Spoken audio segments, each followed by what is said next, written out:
About David still being able to pray, even when he's having to deal with all the fallout of his sin. That's just something I think I've never thought about before, and working through this text and just having that hit me was just really kind of mind-blowing for me and really encouraging for me. Good. We'll come around this way.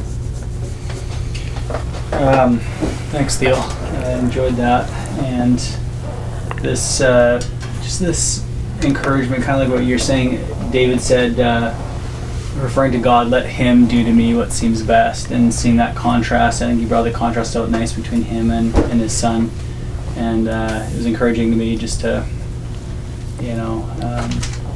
not take matters into my own hands, but just entrust myself to God.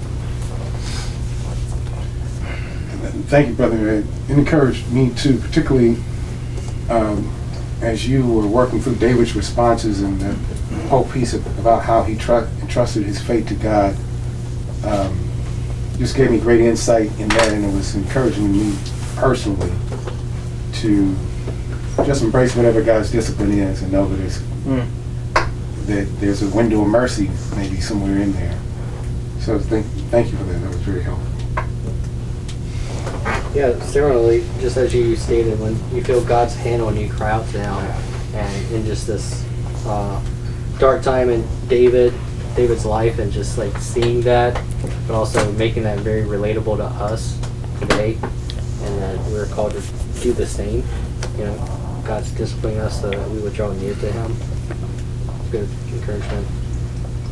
Yeah, along similar lines, the ability to once again pray, go to the Lord, even in the midst of punishment, even in the midst of every excuse for God to retract Himself and not hear His prayers. Really encouraged me to pray God in all the time. It was a great text to sort of make that point, pray without ceasing.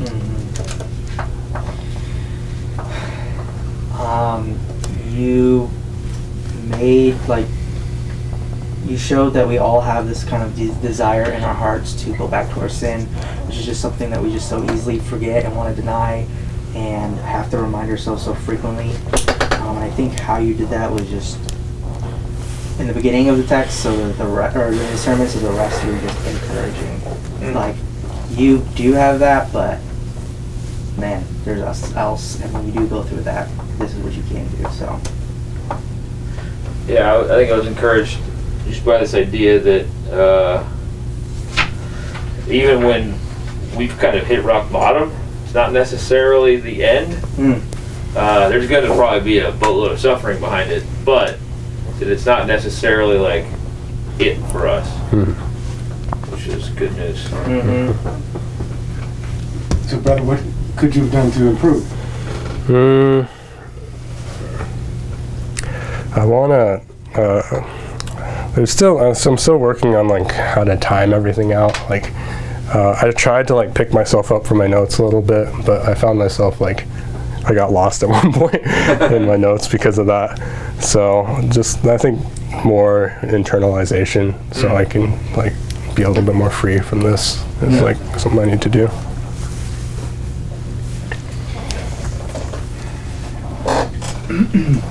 At the end, you were talking about let God bring you home from exile, and I think that's a related concept to your main point, but I couldn't exactly connect those two, and that seemed to be where you landed on a bit there. So. Okay.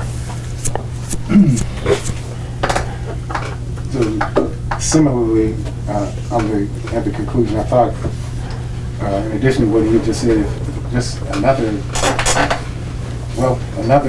in line with what you've already done, another well-placed illustration or analogy or some type of experience to sort of get us back to put it in a burning focus. You said it very well, and we'll talk about the great things later. But I thought that the sermon could have been improved by tying the conclusion, as Trevor said, back into whatever your main point was, and I think could have done that with just another sentence or two or another like Yeah.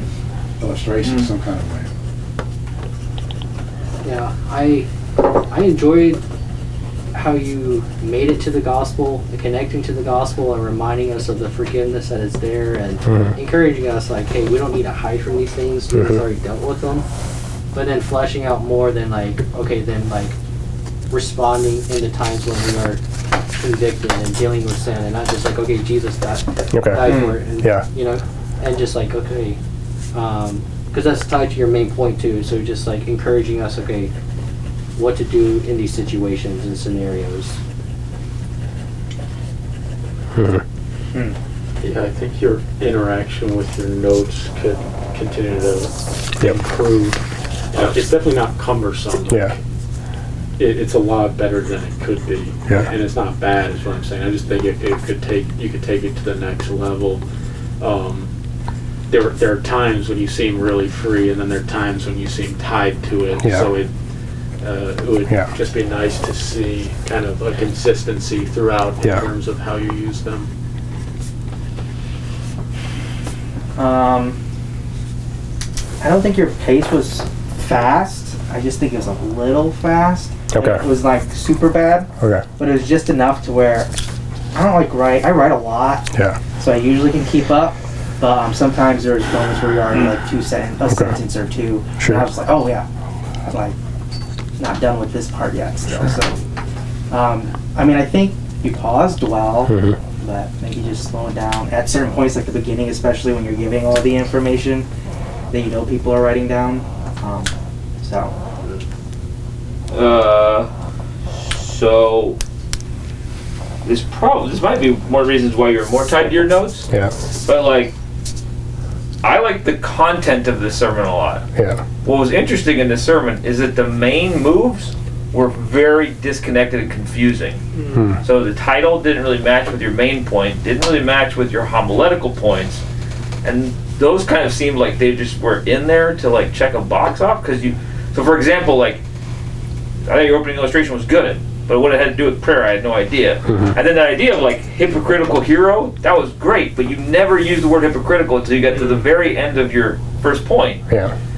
But you were right next to hypocritical the whole time. Okay. So it was like you could have rolled back to hypocritical like 10 times to remind us that like this is a hypocritical thing. And then when it came to us, like, how often are we hypocritical? Yeah. Like you were right there on the verge, but since you didn't use it, it was kind of like, wait, what's going on here? Sure. And that might be one of the reasons, because if those things aren't clear, not only like the moves, but like how those things sound in your own head, a lot of times you're kind of like, wait, what's going on?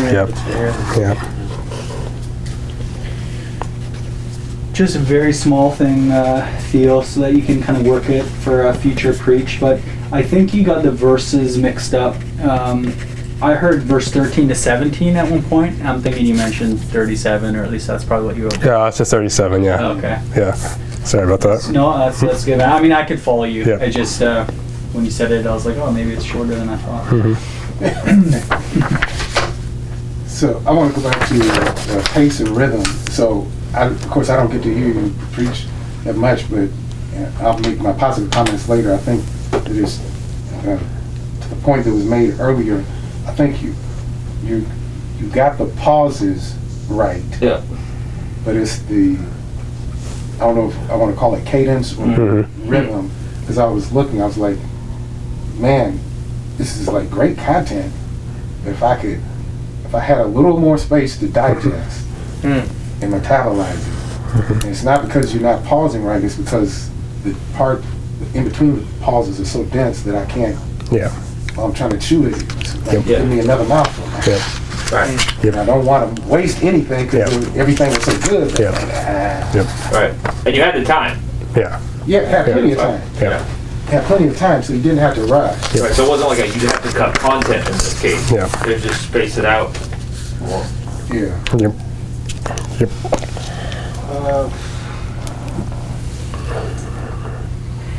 I'm thinking one that hasn't been said yet. I was just for like a second distracted when we talk about the Deuteronomy 17 thing, because I was like, is he technically the king yet? And king should get horses, and they're just like, then I was like, well, like how many horses is too many? Nice. Nice. Yeah. Yeah. You think about the horses you got? Yeah. Yeah. I was just like a little distracted with that. Okay. I mean, how All right. horsepower is your All car? right. Yeah. Good point. Okay.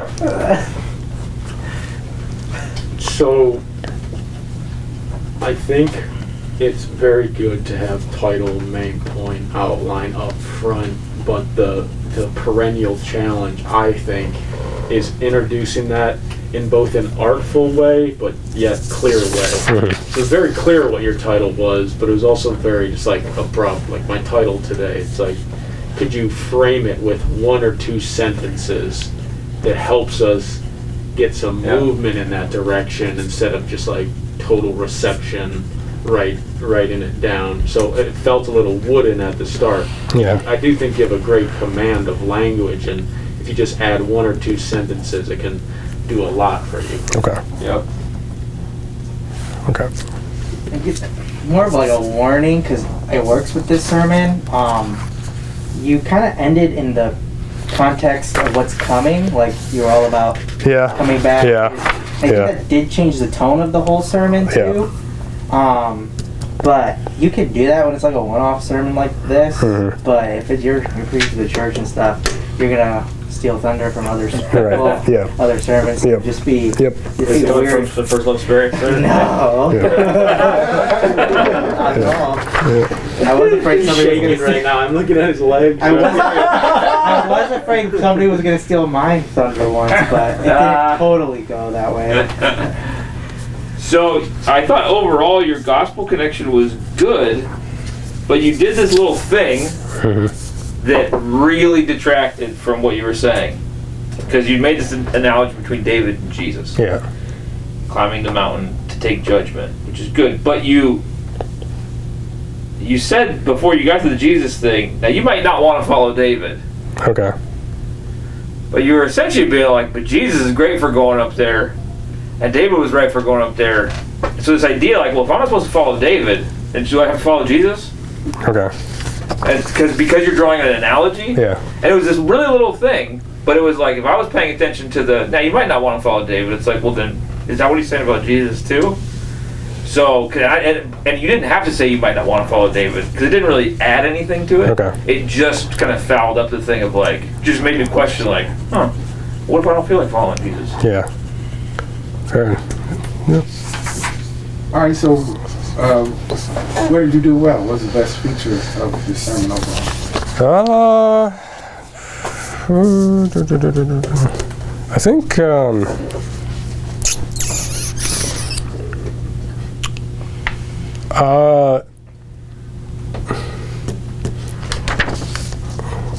I like the sermon quite a bit. I think hopefully, like, I was trying not to like shift back and forth as much and to like stand still, Yep. and then like stand up straight and then like look up. So stuff like that I was like trying to do. I hope that came across, but yeah. Okay. Yeah. I like the sermon too, man. Yeah. It's really good. Thanks. We were talking about transitions for lots of the day, and I enjoyed the transitions. You had really good questions between them, and it just kind of flowed. You had a good use of language in between the sections there. Yeah, so the progress you've made in your affect is like noticeable. Again, I'm not here that much, so I can remember, I think the last time I heard you, I think I made a comment something about maybe putting your hands in your pocket or doing something like that. But it was noticeably like, okay, you know, he obviously worked on that, and it's obviously making a difference. So that was, like, from my perspective, just great progress. Not that it was like awful before, but it really enhanced the delivery. Yeah, I thought this was your best sermon yet. I thought you used the context really well to set up these characters in here, Absalom and David, and not diving too much into the context, but just using it, these little pieces of it, to set it up where we are in the story. Yeah, I was really impressed that you wrote this sermon in our 1 hour session this morning.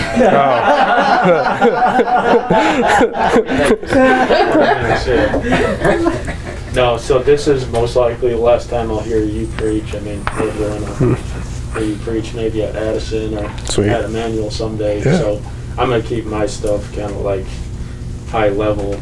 I really like your preaching, and I think it's worth hearing and encouragement to just keep preaching. I think you're gifted.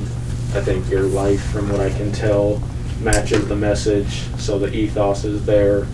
I mentioned it earlier, you've got a good command of language, and you don't trip over words, so just keep it up, brother. Appreciate it, man. Thank you. I think you had this thing that you did throughout the whole thing, just like bringing out little details of the text, and like playfully, but also like you wielding it for what you were arguing and what you're doing, proving a point, showing another example, whatever. And like there was not much illustration in this, but because you did that, it just felt like you were just in the story, and it was just so helpful and kept bringing me back in and wanting to hear more. So yeah, it was good. Yeah, so like Wes, my favorite part of this whole sermon was the context work you did at the beginning of your first point, because not only was it quick, but you were showing like how David was like Saul, but then when you used it all to show, very briefly, you covered a lot of ground, but you used it effectively to be like, see, he deserves everything that's happening. Because it's so hard to feel, like, if you don't keep that in mind, it's like, oh, poor David. But by the time we got into it, it's like, oh, David completely deserves this, without you like spending 20 minutes preaching all of it. It was just like, you racked up the tension to be like, okay, so what's going to happen now? It was great. Absolutely great.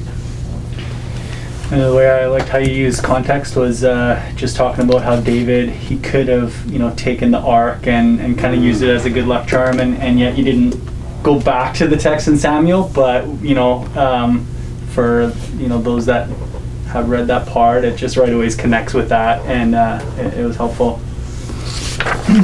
So I have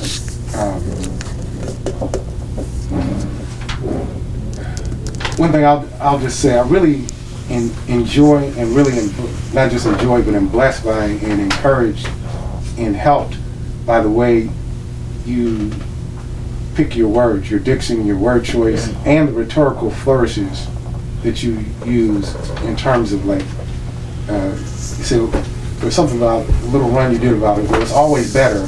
And you had like 4 little things, and it was just enough.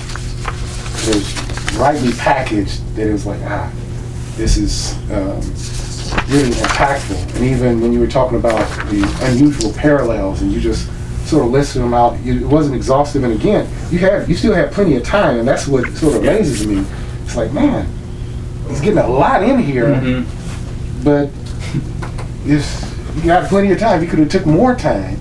And so it's really, I come away not just feeling satisfied aesthetically in terms of, okay, man, that was really well packaged, but it was well packaged so it could get into me. And so I really appreciate that about your preaching, and you're obviously growing in that.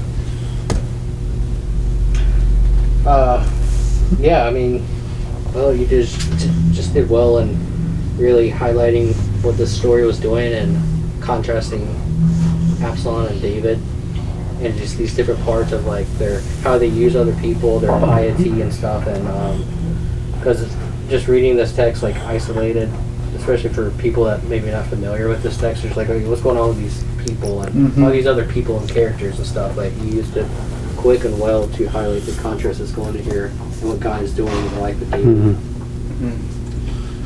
So in turning to your hypothetical audience of Christian leaders, you had a great line about just because you get paid to be a Christian doesn't mean you actually are one. And then you didn't just leave it there, but you brought a lot of clarity to, in your mind, what makes you a true minister is making much of Christ and his cross. And you said some sort of iteration of that twice. And just when you kind of in a good way, hit someone, you also provided a clarifying point of like, well, this is all you got to do. Christ and this cross right here. So it was convicting, also encouraging, and yeah. I also think you sometimes have like one-liners that some people would like. You could see it on their countenance that they feel real good about that line, but you just kind of deliver it. You trust the content. And you keep going, which I think is a positive thing. Call somebody out. Cool. Sorry. I've never heard names. Yeah, I don't have a good line. I don't have good one-liners. What's a one-liner? I keep hearing about these one-liners. Dang. Oof. I think the way that you presented David was good because you showed that he was super sinful, but this kind of like how he handled this was really good. And the way that you kept coming back to him was just so interesting because you humanized him so much so that I think you were able to just flip through application from then to now so readily, and it just made it that much more impactful every time you did. And so much so that there are things that you said that you didn't even have to bring to us today, and I could just think like, oh, that's how I should be, or things like that. So just the way that you were able to bob in and out of then and today was just really good.